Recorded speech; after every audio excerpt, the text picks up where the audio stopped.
Kuwait کا کہنا ہے کہ ایرانی حملوں میں ایک بحری جہاز نشانہ بنا جس سے 4 فوجی زخمی ہوئے ہیں۔ کویتی فوج نے اپنے بیان میں کہا ہے کہ منگل کے حملوں میں ایک بیلسٹک میزائل، 5 کروز میزائل اور 33 ڈرونز کو روکا گیا ہے۔ کویتی فوج کے مطابق حملوں میں کئی اہم اور شہری تنصیبات کو نشانہ بنایا گیا اور گرنے والے ملبے سے نقصان پہنچا ہے۔ کویت میں فضائی حملوں کی اطلاع پر دفاعی نظام فعال کر دیا گیا۔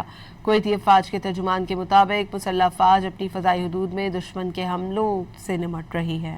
کویت کا کہنا ہے کہ ایرانی حملوں میں ایک بحری جہاز نشانہ بنا جس سے 4 فوجی زخمی ہوئے ہیں۔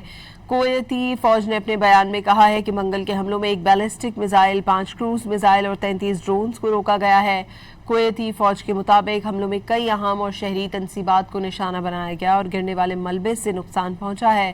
کویت میں فضائی حملوں کی اطلاع پر دفاعی نظام فعال کر دیا گیا۔